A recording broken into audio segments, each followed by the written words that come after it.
नमस्कार, मी Rajratna Jondhale. Top news मराठीमध्ये आपलं स्वागत. पुणे शहरात गणपती बाप्पाचं आगमन आणि विसर्जन मोठ्या थाटामाटात झालं. यावेळी पुण्यात प्रशासनाकडून करण्यात आलेल्या विसर्जन मिरवणुकीचं आणि गर्दीच्या व्यवस्थापनाचं जगभर कौतुकही करण्यात आलं. पुण्यातील गणेशोत्सवाला ढोल ताशाची वैभवशाली परंपरा असतानाही पुण्यात डीजेच्या कर्णकर्कश आवाजामुळे पारंपरिक गणेशोत्सव झाकवला जातोय. डीजेच्या कर्णकर्कश आवाजामुळे दोघांचा मृत्यू झालाय, तर अनेकांना आरोग्याच्या समस्याही निर्माण झाल्यात. डीजेच्या दणदणाटात पुण्यातील गणेशोत्सव हरवलाय का, पाहुयात यावरचा टॉप न्यूज मराठीचा हा स्पेशल रिपोर्ट. पुण्यात गणपती बाप्पाचं मोठ्या थाटात आगमन आणि विसर्जन. पुण्यातील गणेश उत्सवाला ढोल ताशाची वैभवशाली परंपरा.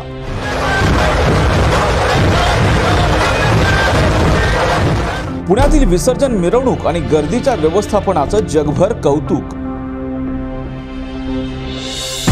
डीजेच्या कर्णकर्कश आवाजामुळे पारंपरिक गणेशोत्सव झाकोळला. डीजेच्या कर्णकर्कश आवाजामुळे दोघांचा मृत्यू. डीजेच्या कर्णकर्कश आवाजामुळे अनेक नागरिकांना आरोग्याच्या समस्या. डीजेच्या दणदणाटात पुण्यातील गणेशोत्सव हरवलाय का? आता तरी मंडळ शहाणी होणार का? पहा टॉप न्यूज मराठीचा हा स्पेशल रिपोर्ट. पुण्यात यंदाचा गणेशोत्सव मोठ्या थाटामाटात साजरा झाला. गणपती बाप्पाचं आगमन आणि विसर्जन मोठ्या जल्लोषात करण्यात आलं. पुण्यातील गणेशोत्सव हा केवळ पुण्यातच नाही तर जगभरामध्ये आकर्षणाचा केंद्रबिंदू असतो. यावर्षी पुण्यातील अनेक मंडळांना आकर्षक असे देखावे सादर केले. राजकीय नेते, सेलिब्रिटींनी पुण्यातील अनेक गणेश मंडळांना गाठीभेटी घेत गणपती बाप्पांचं दर्शनही घेतलं. 10 दिवसानंतर गणपती बाप्पाला निरोप देताना अनेकांचे डोळेही पाणावले. पुण्यातील गणेश विसर्जन मिरवणुकीला ढोल ताशाची वैभवशाली परंपरा असताना विसर्जन मिरवणुकीत लावण्यात आलेल्या डीजेच्या कर्णकर्कश आवाजामुळे पारंपरिक गणेशोत्सव झाकवला जातोय. या डीजेच्या कर्णकर्कश आवाजामुळे दोघांचा मृत्यू झालाय. डीजेच्या मिरवणुकीत नाचण्यावरून वाद होऊन जिवे मारण्याच्या 3 घटनाही घडल्यात. त्यापैकी भवानी पेठ येथील कासेवाडी तसेच लक्ष्मीनारायण चित्रपटगृह चौक परिसरात दोघांवर वार करण्यात आले. विसर्जन मिरवणुकीत लेझर लाईटला बंदी असतानाही पुण्यातील बेलबाग चौकात लेझर लाईट आणि डीजेचा दणदणाट पाहायला मिळाला. महाराष्ट्रात 2004 आणि 2005 मध्ये सुरू झालेली डीजेची गलिच्छ पद्धत महाराष्ट्राने पुढाकार घेऊन थांबवावी अशी मागणी सामाजिक कार्यकर्ते सुनील माने यांनी केली आहे. महाराष्ट्रात गणेशोत्सवात आता आपण डीजे आणि लेझर लाईट्सचे जे काही प्रॉब्लेम्स आहेत ते सर्व पाहिले. पुण्यातल्या विसर्जन मिरवणुकीत 2 ते 3 जणांचा डीजेमुळे मृत्यू झाल्याच्या बातम्या आज सगळ्या वृत्तपत्रांनी छापल्या. सर्वत्र आता डीजेच्या विरोधात लोक बोलायला लागलेत. मला असं वाटतं की ही जी काही 2004-05 नंतरची गलिच्छ पद्धत डीजे आणि लेझरची सुरू झाली, महाराष्ट्रात पाहून अनेक राज्य अनेक शहरांनी सुरू केली, ती आता महाराष्ट्रानेच पुढाकार घेऊन थांबवायला लागेल. मला आनंद आहे की शनिवारी पैगंबर जयंतीनिमित्त पुण्यात जी मिरवणूक निघणार आहे तिचं सगळं संचालन करणाऱ्या सीरत कमिटीने अतिशय चांगला निर्णय घेतला की पैगंबर जयंतीनिमित्त जी काय मिरवणूक निघेल त्यात आम्ही डीजे वापरणार नाही. ध्वनी प्रदूषण विरहित अशी ही मिरवणूक निघेल. मला असं वाटतं सर्व महापुरुषांच्या जयंत्या, त्यांचे जे उत्सव होतात, आपले सण सणावळी होतात, त्या सर्व गोष्टींसाठी आता लग्नातही आणि बैल पोळ्यातही डीजे वापरण्याची अतिशय गलिच्छ पद्धत महाराष्ट्राने सुरू केली आहे. सर्वसामान्य लोकांना त्रास ज्याचा होत होती, सर्वांना त्रास होत असतानाही हे सुरू का आहे हे आपण सर्वांनी, माझ्याबरोबर अनेक कार्यकर्ते, संघटनांनी ह्या गोष्टीवर आवाज उठवला. त्याच्याबद्दल आता जनजागृती होती आहे. आम्ही हायकोर्टातही, मुंबई हायकोर्टात याची PIL दाखल केली आहे. त्याची सुनावणी जेव्हा होईल तेव्हा होईल. मी स्वतः मुख्यमंत्र्यांना भेटलो आहे, पुण्याच्या पोलीस सहआयुक्तांना भेटलो आणि गुन्हे दाखल करायची मागणी केली. तरीही गणेशोत्सवात मोठ्या प्रमाणात दहीहंडीप्रमाणेच डीजेचं आणि लेझर लाईटचा वापर मंडळांनी केला. मंडळांनीही आता संवेदनशीलपणे ह्या गोष्टींकडे पाहायला पाहिजे. अनेक टिळक रोड असो, लक्ष्मी रोड असो, कुमटेकर रोड असो, या भागातल्या रहिवाशांनी प्रचंड तक्रारी केल्यात. त्यांना घरात राहता येत नाही. हे अनेक वर्षांपासून आता वाढत चाललेलं प्रमाण आहे. अनेक लोकांना या त्रासातनं मुक्तता पाहिजे. त्यामुळे मंडळांनीच, वेगवेगळ्या संघटनांनी आणि वेगवेगळ्या समाजात जे काय बुद्धी वापरून काम करणारे लोक आहेत त्यांनी आता विचार करायची वेळ आली आहे की या गोष्टीला आपण किती थारा द्यायचा. या सिरत कमिटीने जसं पैगंबर जयंतीनिमित्त आम्ही DJ वापरणार नाही असा निर्णय घेतला, त्याच पद्धतीने माझं आव्हान आहे आंबेडकर जयंतीसाठी, अण्णाभाऊ साठे जयंतीसाठी, गणेश जयंतीसाठी जे काही DJ आणि सगळ्या पद्धतीच्या गोष्टी वापरणं सुरू झालं आहे. आपण पैगंबर जयंतीनिमित्त एका संघटनेने, एका संस्थेने निर्णय घेतला, पण सर्वत्र त्यांनी, बाकीच्यांनी घेतला पाहिजे. आणि समाज सगळा आपण आपल्या लोकांनी बनलेला आहे. त्यांना किती त्रास द्यायचा, किती त्या पद्धतीने त्यांना वेठीस धरायचं, याची कुठंतरी मर्यादा आता आपण स्वतःवर घातली पाहिजे.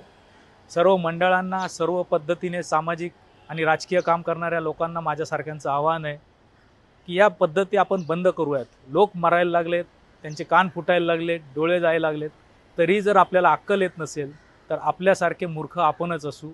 यातनं काहीतरी धडा घेतला पाहिजे, शिकलं पाहिजे आणि ह्या अतिशय वाईट पद्धतीने ज्या सगळ्या सुरू झालेल्या आहेत त्या बंद केल्या पाहिजेत. डीजेच्या आणि डॉल्बीच्या अमर्याद आवाजामुळे नागरिकांच्या आरोग्याच्या काय समस्या निर्माण होतात आणि त्याबद्दल काय खबरदारी घ्यावी याबाबत डॉक्टर सुमित तासगावकर यांनी काय माहिती दिली पाहूयात. डॉल्बी सिस्टीमच्या सततच्या ऐकण्यामुळे, तो साऊंड सतत कानावरती पडल्यामुळे किंवा 90 डेसिबल पेक्षा जास्त आवाज आपल्या सतत कानावर पडल्यामुळे आपल्या कानाची जी ऐकण्याची क्षमता आहे ती काही कालांतराने कमी होऊ शकते. कानाचे अनेक प्रकारचे विकार होऊ शकतात. कानाच्या पडद्याला सूज येऊ शकते किंवा काही वेळेला कानाचा पडदा फाटू शकतो. त्याचबरोबर ज्यावेळेला सतत असा आवाज आपल्या कानावरती पडतो त्यावेळेला आपल्याला निद्रानाशाची समस्या होऊ शकते किंवा आपल्याला तणाव नेहमी. त्याचबरोबर हा उच्च आवाज 90 डेसिबल पेक्षा जो आवाज जास्त आहे त्यामुळे सारखा कानावरती पडल्यामुळे चिडचिड होऊ शकते, तणाव होऊ शकतो, वेगवेगळे मानसिक आजार होऊ शकतात. त्याचबरोबर निद्रानाश झाल्यामुळे तुमचा मानसिक तणाव वाढू शकतो. त्याचसोबत हृदयविकाराचा धोका, खूप जण विचारतात की मोठ्या आवाजाने हृदयविकाराचा धोका होऊ शकतो का, तर होऊ शकतो. याच्यामुळे तुमचा रक्तदाब वाढू शकतो आणि तुम्हाला हृदयाचे अनेक प्रकारचे विकार होऊ शकतात. काही घटना अशाही घडलेल्या आहेत की हृदयविकाराचा तीव्र झटका आल्यामुळे सुद्धा पेशंट दगावू शकतो. उच्च रक्तदाबाचा त्रास नेहमीच तुम्हाला चालू होऊ शकतो. त्याच्यामुळे 90 डेसिबल पेक्षा मोठा आवाज किंवा डॉल्बीचा जो आवाज आहे तो नियंत्रित ठेवणं हे मानवी आरोग्यासाठी खूप जास्त आवश्यक आहे. मानवी आरोग्य व त्याचसोबत प्राण्यांचे आरोग्य या दोन्हीसाठी आवाजाची क्षमता कमी, आवाजाची पातळी कमी असणं हे खूप जास्त गरजेचं आहे. पुण्याच्या गणेशोत्सवात ढोल ताशाची वैभवशाली परंपरा असतानाही पुण्यामध्ये DJ आणि लेझर लाईट्सच्या मिरवणुकांची नवीन संस्कृती उदयाला येताना पाहायला मिळते. याच डीजेंच्या कर्णकर्कश आवाजामुळे 2 जणांना आपले प्राण गमवावे लागले, तर DJ असलेल्या मिरवणुकांमध्ये नाचण्यावरून 3 जणांवर जीवघेणे हल्ले सुद्धा झाले. त्यामुळे या सगळ्या प्रकरणानंतर तरी आता ज्या मिरवणुकांमध्ये ज्या गणेश मंडळांनी कर्णकर्कश आवाजात DJ लावले आणि आवाजाच्या मर्यादांचं उल्लंघन केलं त्यांच्यावरती पोलीस प्रशासन नेमकी काय कारवाई करतं आणि ज्या लोकांचे यामध्ये बळी गेलेले आहेत, ज्यांच्या आरोग्यावर या सगळ्याचा परिणाम झालाय, ते सगळं पाहता गणेश मंडळ आता तरी शहाणी होणार का आणि पुण्याची ढोलताशाची जी काही वैभवशाली परंपरा आहे ती जोपासणार का, हे सगळं पाहणं आता महत्त्वाचं असणार आहे. कॅमेरा पर्सन निलेशसह समृद्धी Jadhav, top news Marathi, Pune.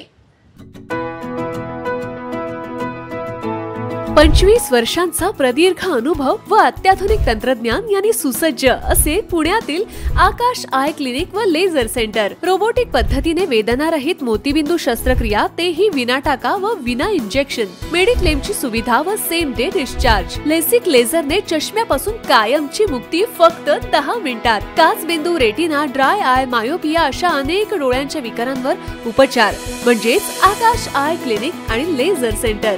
CTR company जवळ, विमान नगर, नगर रोड, पुणे. संपर्क 8888173100. Come on guys, hurry up. यार सुन ना, एक ब्रेक ले लेते हैं. Guys, I'm telling you, तुम लोगों को सही से ट्रैकिंग नहीं आता. But that's okay, you can learn. रोज का ढक्कन देना.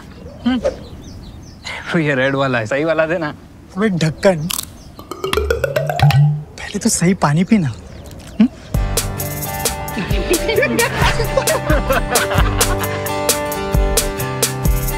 Manikchand Oxyrich, proudly Indian.